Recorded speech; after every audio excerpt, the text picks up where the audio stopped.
శ్రీ గురుభ్యో నమ. సదాశివసమారంభాం శంకరాచార్యమధ్యమాం అస్మదాచార్యపర్యంతాం వందే గురుపరంపరాం. కాంచీపురంలోని కామకోటి పీఠంలో మహాపెరియవను దర్శించి ఆశీర్వాదం పొందడానికి ఒకనాటి సాయంత్రం వృద్ధ దంపతులు వచ్చారు. నూతన వస్త్రాలు ధరించి ఉన్న వారు మహాస్వామి వారి ముందు ప్రణమిల్లారు.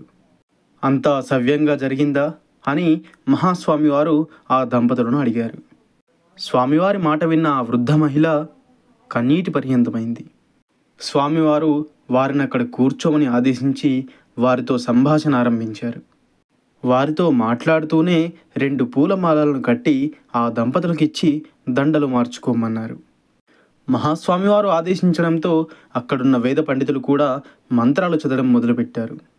కన్నుల వెంట నీరు కారుతూ ఉండగా సర్వేశ్వర సర్వేశ్వర అని ఆ మహిళ మౌనంగా జపిస్తోంది.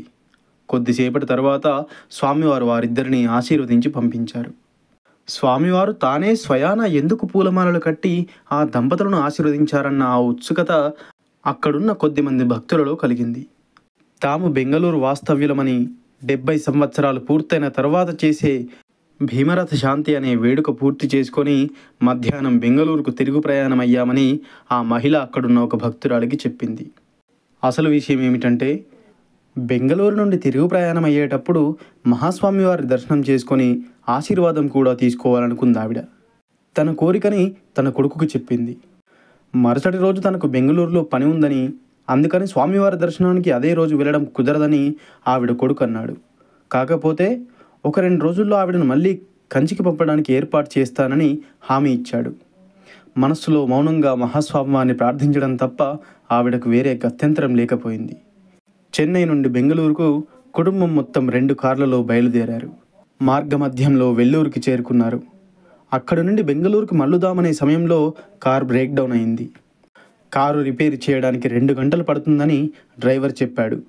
అక్కడి నుండి కాంచీపురం దగ్గరే కాబట్టి కారు రిపేర్ అయ్యే లోపల వెళ్ళి మహాస్వామి వారిని దర్శనం చేసుకోవడానికి వీలు పడుతుందా అని ఆవిడ కొడుకుని అడిగారు. ఆవిడ కొడుకు కూడా అభ్యంతరం చెప్పలేదు. ఆ దంపతులిరువురు మరొక కారులో కాంచీపురం పయనమయ్యారు. స్వామివారిని దర్శించుకున్న తర్వాత వారిద్దరికీ దక్కిన మహద్భాగ్యం మనకు తెలిసినది. స్వామివారి స్వహస్తాలతో అల్లిన పూలమాలను ప్రసాదంగా పొందిన ఆ దంపతులు ఎంత అదృష్టవంతులో కదా. మహాస్వామి తన భక్తుల పట్ల అవ్యాజమైన కరుణ వర్షిస్తారని తెలిపే మరొక నిదర్శనమే ఇది. అపార కరుణాసింధుం జ్ఞానదం శాంతరూపిణం శ్రీ చంద్రశేఖర గురుం ప్రణమామి ముదాన్వహం. సర్వం శ్రీ గురుదివచరణారవిందార్పణమస్తు. స్వస్తి.